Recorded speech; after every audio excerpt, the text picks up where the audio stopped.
All right, this is a talk that I call the bubble we live in.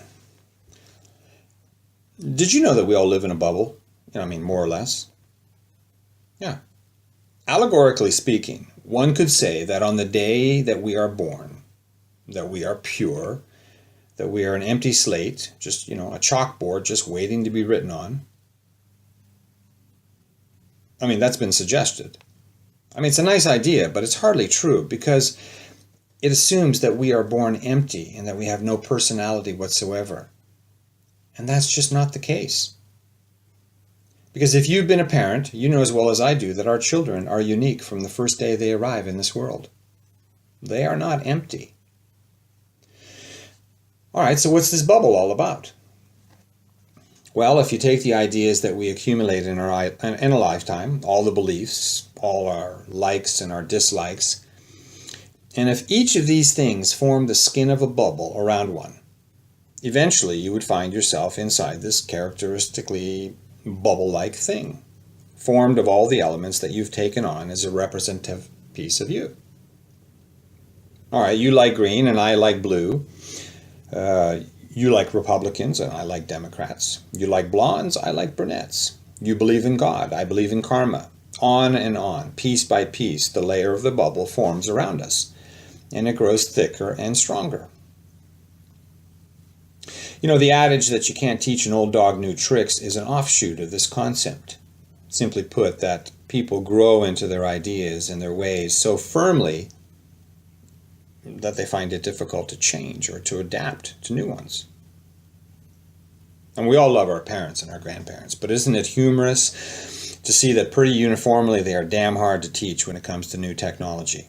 My mom, love her to death, still doesn't get how computers work.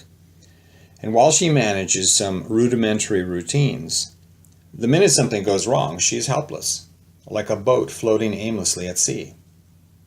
Well, what is that?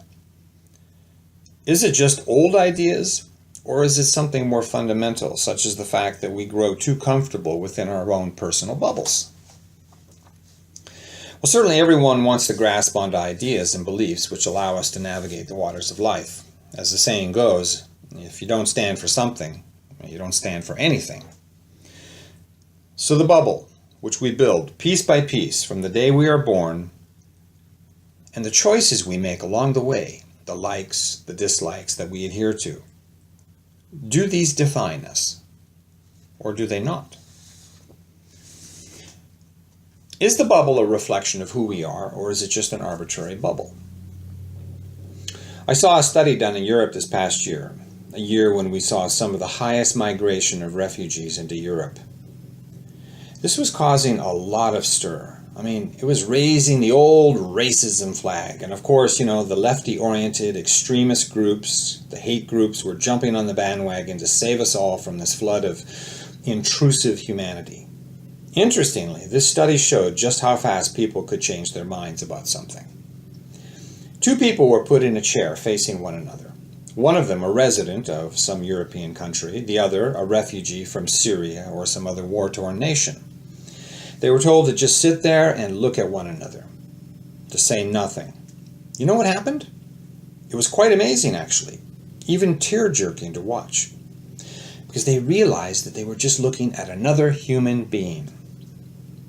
The ideas of differentiation, the false perceptions, the objectifications, the racial compartmentalization, all of it faded to nothing as they realized they were looking at someone just like themselves.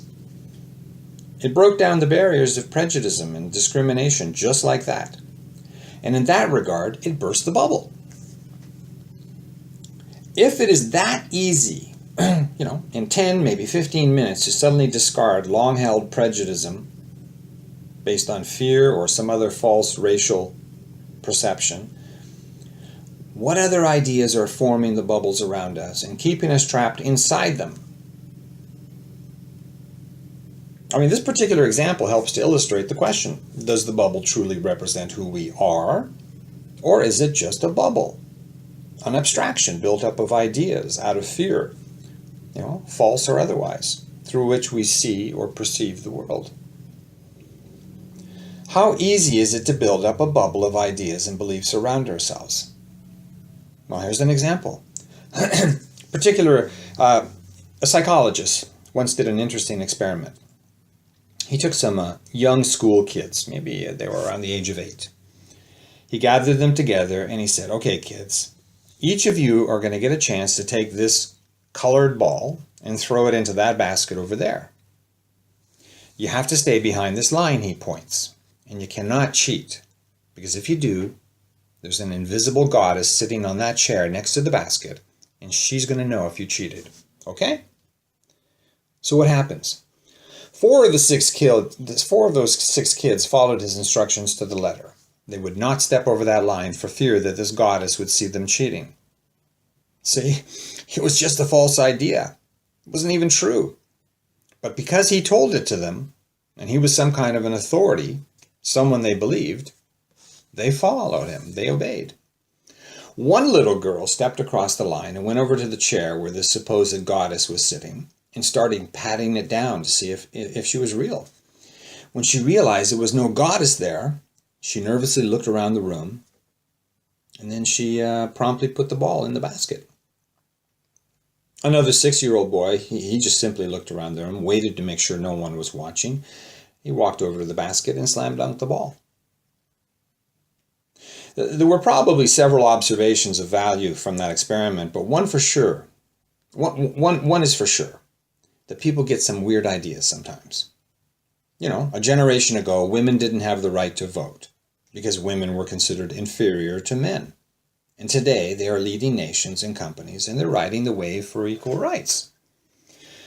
Darwin, with his theory of evolution, which, by the way, Darwin himself admitted was just a theory and could not be proven as fact without actually observing evolution for about 1 million years, changed the mental paradigm of our world. He and others who followed in his footsteps grabbed onto this idea of survival of the fittest.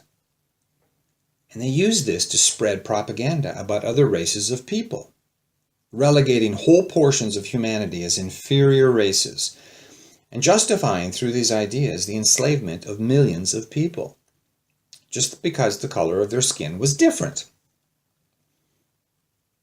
It was an idea, completely, utterly false, and even malicious, based on a theory. But people bought into it. Now, is that a reflection of the people, or is it just misguided trust? I mean, I know about racism. I was born in the French part of Canada. And when I was young, I moved to the English province. I was maybe 6 or 7 years old at most, and to me, in my world, everybody was the same, where they were on equal terms. It never occurred to me that I was different because of my skin color or my nationality or my background. But others did. You see, even in a temperate and relatively civil place like Canada, there was, and maybe still exists, an undercurrent of brutal racism, where the English considered the French to be inferior to themselves. I was treated pretty brutally by a whole group of kids and adults who saw me as a cur, a sort of mutt to be degraded, laughed at, and mocked, only because I was born French.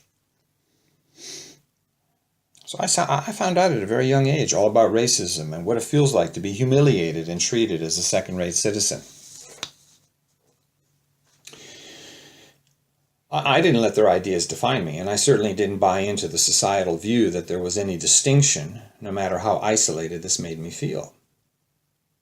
Instead, I tried to understand why they even accepted these ideas, who fed them these abstractions, and why would relatively sane and good people, by the way, accept convictions such as this one, where they would actually racially slur and abuse another child just because of a difference in nationality. The bubble. Why do we put that bubble there? What purpose does it serve? Does it protect us? Does it make us feel more empowered? Or is it fear that drives us to do it? Are we afraid to say no, to decry ideas and beliefs which violate our sense of right and wrong? Maybe because of pressure, peer pressure from those around us and from the society in which we grow?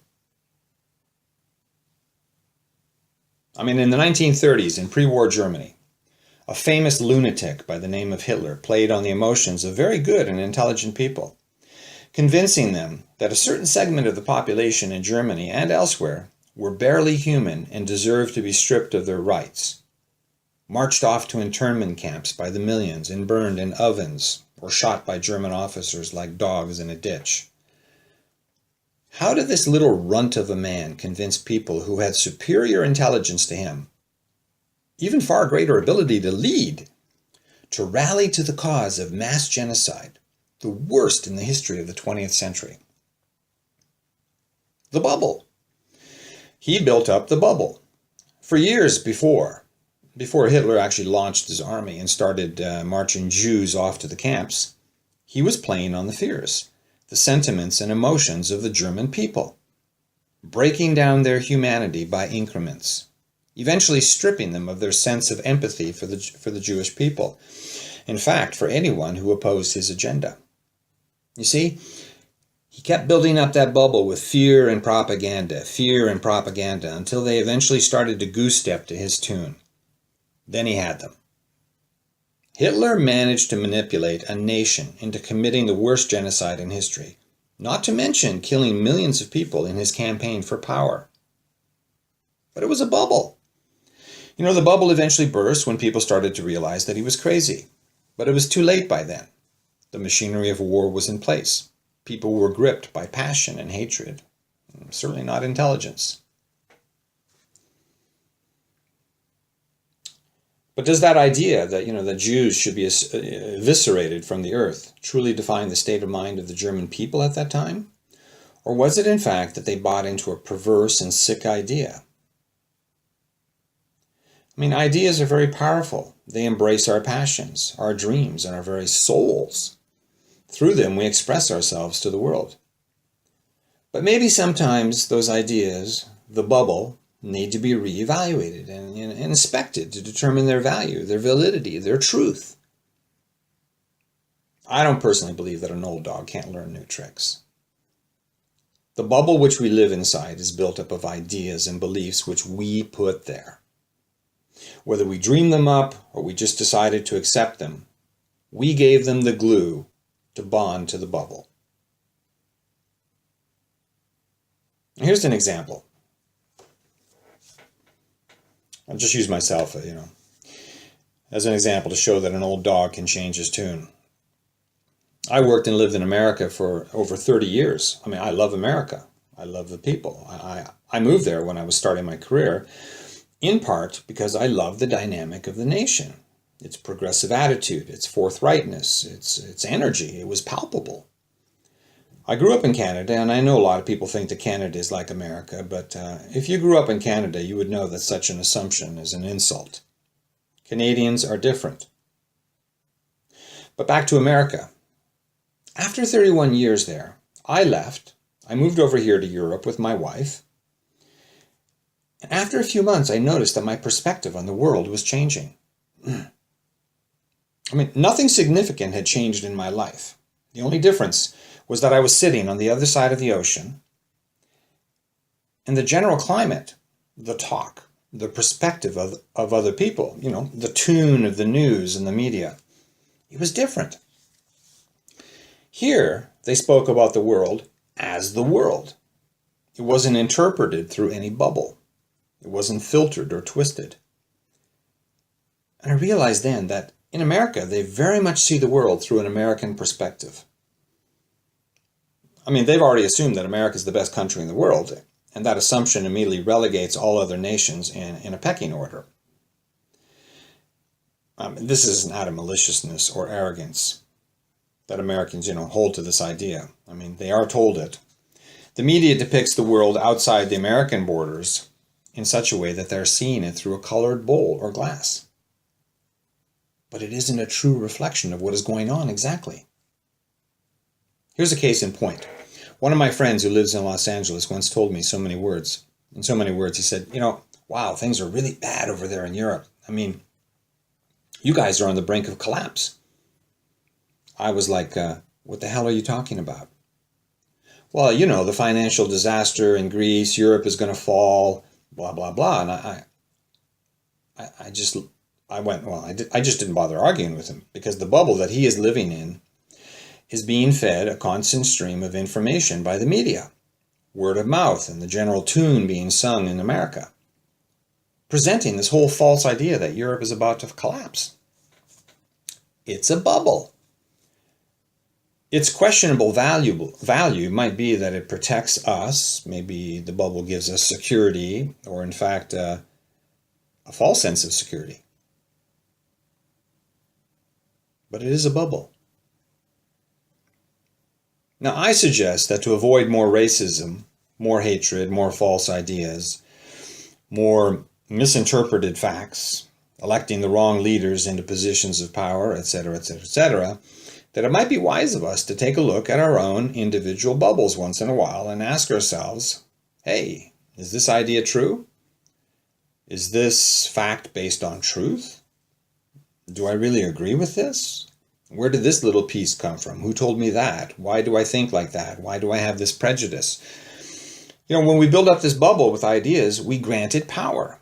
We give it a sort of life of its own. And the more we add to it, potentially, the more power that bubble has over us. But here's the thing. We built it. So we can unbuild it too.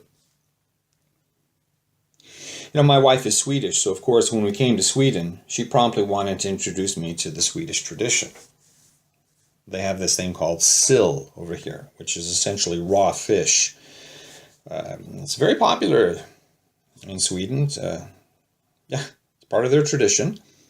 I told her at the very outset, hey, it's never going to happen. I'm not going to eat this stuff.